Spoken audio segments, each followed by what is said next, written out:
Hello. My name is Tommy Angelo, and this is my story.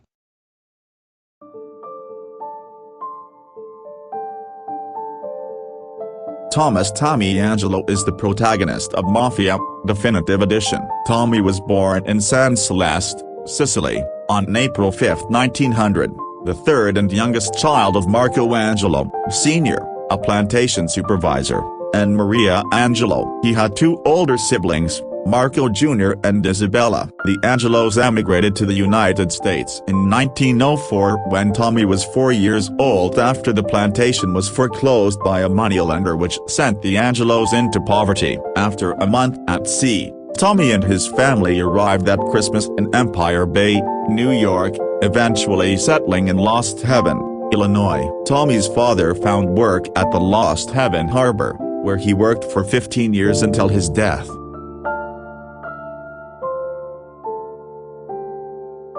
Tommy found employment with a road crew, living in camps for months at a time as he helped build highways throughout the northern United States. He eventually tired of the nomadic lifestyle this job called for and moved back to Lost Heaven in 1926, using the money he saved to purchase his first taxi. Tommy then worked as a cab driver on the streets of Lost Heaven during Prohibition. His job was tough and he invested long hours for little reward. Despite his meager income, he was grateful for employment as the Great Depression offered little work and many of his colleagues were in much worse situations.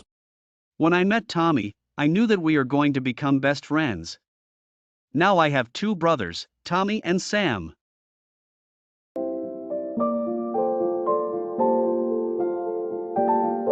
During one of his night shifts, while he was parked taking a smoke break, two men, later revealed to be Sam Trapani and Paulie Lombardo, appear and hold Tommy at gunpoint. They all pile into Tommy's taxi and order Tommy to drive, to escape a pursuit from rival mobsters of the Morello crime family. After successfully escaping the pursuers, Sam gives Tommy generous financial compensation, to repair his damaged cab, for his services, and gratitude from a man named Angelo Salieri, the boss of his own crime family in Lost Heaven's Little Italy, even offering some work.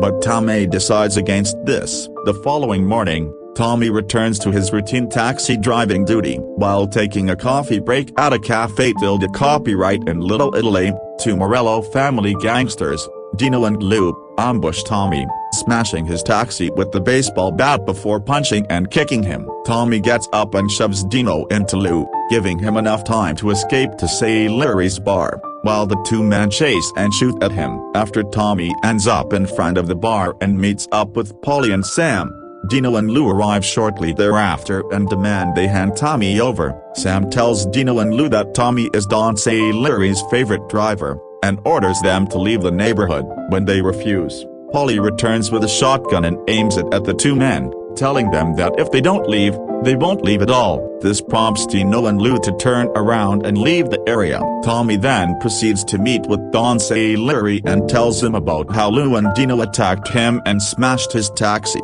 With the Don's permission, Paulie and Tommy decide to exact revenge on Dino and Lou by smashing and torching the family's cars in the parking lot of Morello's lounge bar, beating up their guards, and stealing Dino's car. Afterwards, the Don welcomes Tommy to the Salieri family. Tommy proves himself as a dependable soldato, being able to carry out the family's business with good results. On behalf of the family, he executes various jobs from murdering other gangsters, racing, bootlegging and theft. He is also able to deal with adversaries in a cunning manner, such as making a prostitute named Michelle, who works at the Morello family's brothel and knows too much about Salieri's operations, disappear by giving her money to leave the city unharmed, and dealing with Frank Goletti, the consigliere of the Salieri family who broke the code of silence, without killing him, to protect Frank in front of his wife and daughter. As time goes by,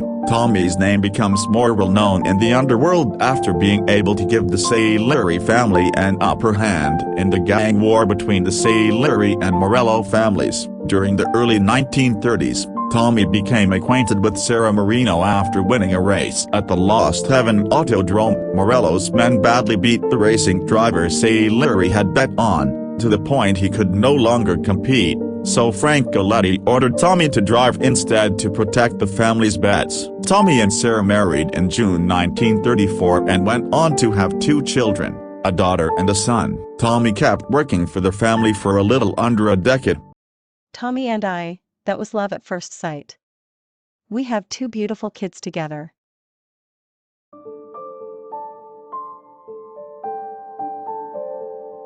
In 1938, Tommy, Sam, and Polly accidentally discovered that the diamonds they were supposedly stealing from the federal impound lot in Lost Heaven were actually drugs. After nearly getting killed for what was once explicitly a forbidden vice, Tommy loses faith in the Don's leadership. Disillusioned, he decides to join Polly and perform a bank job. The robbery was initially a success, but cost Polly his life the very next day, whom Tommy finds.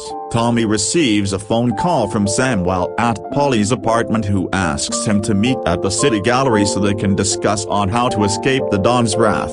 At the City Gallery, Tommy is held at gunpoint by gangsters, and at this point Sam reveals that Salieri knows that both the prostitute and Frank survived. A gunfight ensues. Afterwards Tommy manages to survive. Sam, with his last breath, tries to persuade Tommy to fake his death to buy him time to skip town, but Tommy rejects it and kills Sam. Later that year, Tommy meets Detective Norman at a restaurant, where he tells Norman his stories, hoping to score a deal with the officer. Norman agrees to help Tommy and his family, provided that Tommy testifies against the Salieri family in court. In the end, Tommy serves only 8 years in prison, before he and his family are relocated to the East Coast with new identities. In 1951, Tommy is seen at his daughter's wedding, giving a speech about family values during the reception. Sometime later, he is seen watering the lawn of his new home in Empire Bay. A red convertible stops by his house.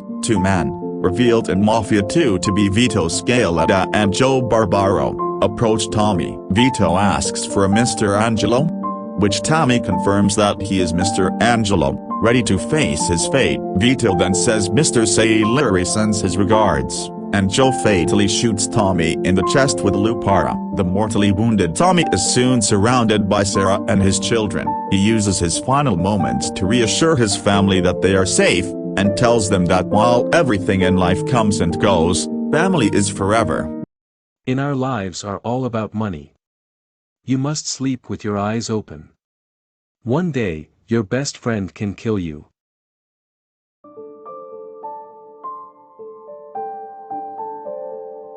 Tommy Angelo changes a lot over the course of the game. Tommy, like the other 2 main protagonists, has been shown to be remorseful and empathetic, but truthless if called for. Tommy's conscience often gets to him when he is ordered to execute someone, especially if they are innocent bystanders. Tommy is seldom hesitant to kill people in the same life as himself. However, Tommy's loyalties lie with his friends rather than the Salieri family at large, such as when he saves Sam's life on 3 separate occasions and spares Frank Galletti's life because of Frank's wife and daughter. He also becomes distraught by the death of Sergio's mistress and prevents Polly from shooting a waitress. Conversely, he is also capable of gruesome acts, such as unloading a drum magazine in Morello's almost lifeless body, burning Sergio to death and shooting multiple people at a funeral. He is also an expert marksman, as shown when he assassinates Turnbull. Tommy was an alcoholic between 1932 and 1935. He is very protective of his family, as shown when he testifies against Don Salieri with little regard for his own safety. Tommy is approximately 6 feet tall. He predominantly wears double-breasted suits with red ties, a dark vest and an overcoat, and occasionally a fedora. He sometimes wears a brown closed jacket with a gray fedora and pants, as well as a typical blue-collar clothing as a cab driver prior to his initiation into the family. He has black hair and is clean-shaven for most of the 1930s but sports a mustache following his release from prison. Despite being born in Sicily, Tommy speaks very little Italian, possibly due to the short amount of time he spent living there.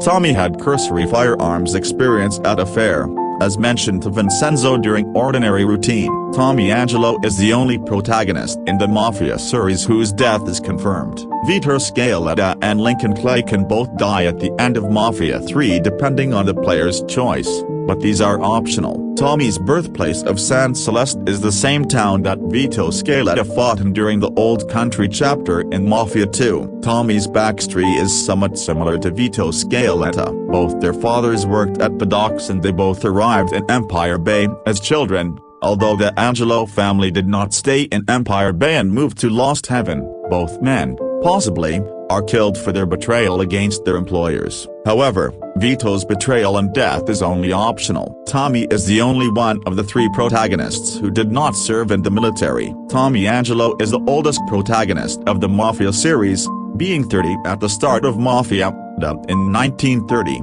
And 51 during the ending in 1951. Vito Scaletta was 18 at the start of Mafia 2 in 1943, and 43 in Mafia 3 in 1968, with Lincoln Clay being 23 in the same year. Tommy appears to be a chain smoker. All three protagonists smoke, but Tommy appears to smoke to a greater extent. Tommy can, depending on the player's choice, execute Howard Davis with any handgun that is equipped immediately after saying Don Salieri sends his regards. Ironically, roughly 19 years later in September 1951, the same line is directed towards him by Vito Scaletta before Tommy is executed with a Lupar by Joe Barbaro. Tommy has the lowest number of known murders, with 5. Vito has 5 in Mafia 2 and 1 in Mafia 3, and Lincoln has either 12 or 14. 2 are optional.